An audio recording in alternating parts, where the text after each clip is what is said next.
নমস্কার। গল্পের রাত্রি সিরিজে আরও একটা গল্প নিয়ে হাজির। আপনারা শুনবেন বাংলার বিখ্যাত শিশু সাহিত্যিক উপেন্দ্র কিশোর রায়চৌধুরীর লেখা টুনটুনি আর রাজার কথা। রাজার বাগানের কোণে টুনটুনির বাসা ছিল। রাজার সিন্দুকের টাকা রোদে শুকুতে দিয়েছিল।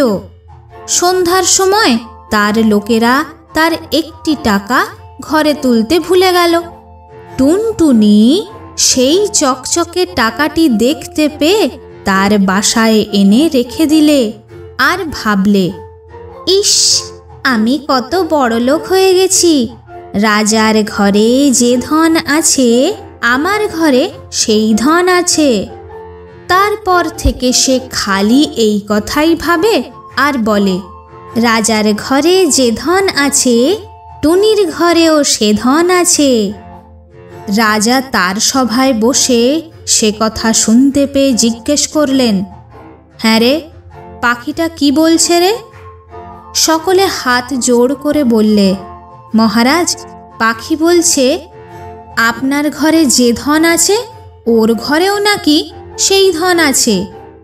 শুনে রাজা খিলখিল করে হেসে বললেন, দেখ তো ওর বাসায় কি আছে। তারা দেখে এসে বললে, মহারাজ, বাসায় একটি টাকা আছে। শুনে রাজা বললেন, সে তো আমারই টাকা, নিয়ে আয় সেটা। তক্ষুনি লোক গিয়ে টুনটুনির বাসা থেকে টাকাটি নিয়ে এলো।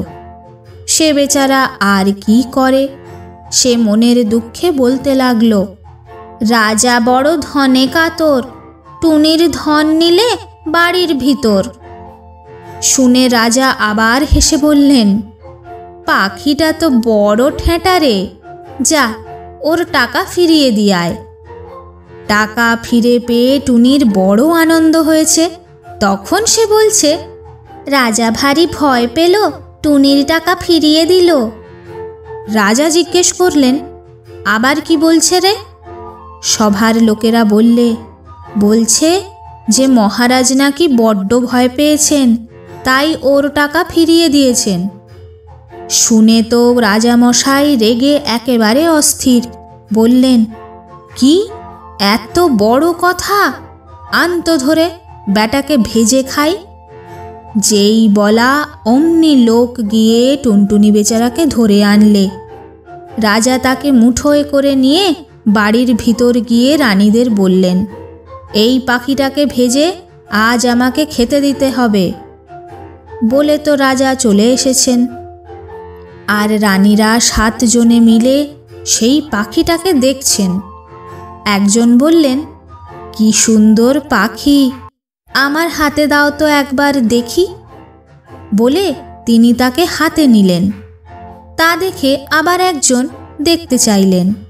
তার হাত থেকে যখন আর একজন নিতে গেলেন, তখন টুনটুনি ফসকে গিয়ে উড়ে পালালো। কি সর্বনাশ! এখন উপায় কি হবে? রাজা জানতে পারলে তো রক্ষা থাকবে না। এমনি করে তারা দুঃখ করছেন।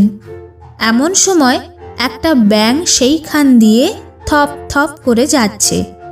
7 রানী তাকে দেখতে পেয়ে খপ করে ধরে ফেললেন আর বললেন, চুপ চুপ, কেউ যেন জানতে না পারে, এইটেকে ভেজে দিই, আর রাজামশাই খেয়ে ভাববেন টুনটুনি খেয়েছেন।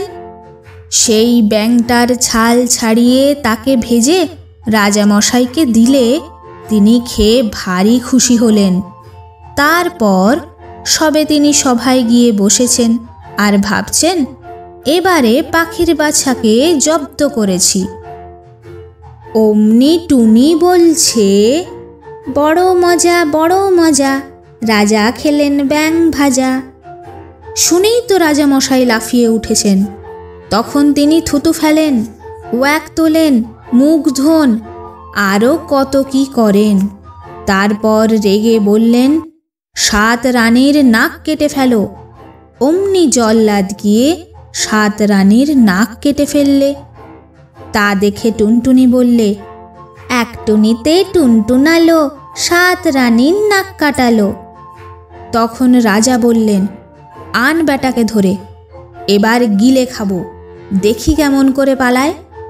টুনটুনিকে ধরে আনলে রাজা বললেন, আন জল। জল এলো।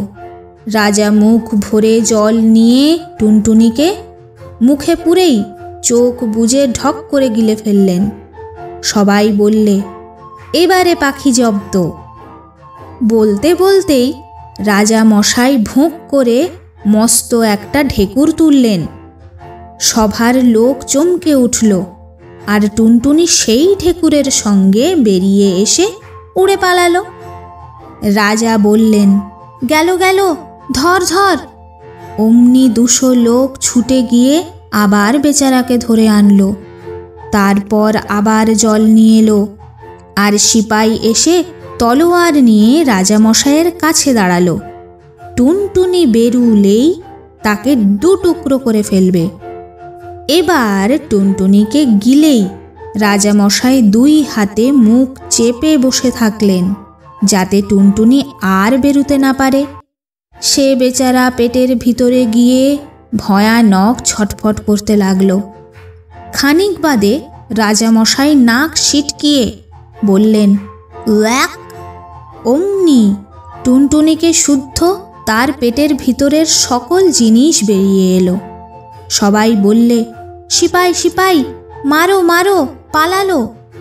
সিপাই তাতে থতমত খেয়ে তলোয়ার দিয়ে যেই টুনটুনিকে মারতে যাবে, অমনি সেই তলোয়ার টুনটুনির গায়ে না পড়ে রাজামশাইয়ের নাকে পড়ল। রাজামশাই তো ভয়ানক চেঁচালেন, সঙ্গে সঙ্গে সভার সকল লোক চেঁচাতে লাগলো। তখন ডাক্তার এসে ওষুধ দিয়ে পটি বেঁধে অনেক কষ্টে রাজামশাইকে বাঁচালো। টুনটুনি তা দেখে বলতে লাগলো, নাক কাটা রাজারে, দেখ তো কেমন সাজারে। বলেই সে উড়ে সে দেশ থেকে চলে গেল। রাজার লোক ছুটে এসে দেখল খালি বাসা পড়ে আছে। আপনারা শুনছিলেন বাংলার জনপ্রিয় শিশু সাহিত্যিক উপেন্দ্রকিশোর রায়চৌধুরীর লেখা গল্প টুনটুনি আর রাজার কথা।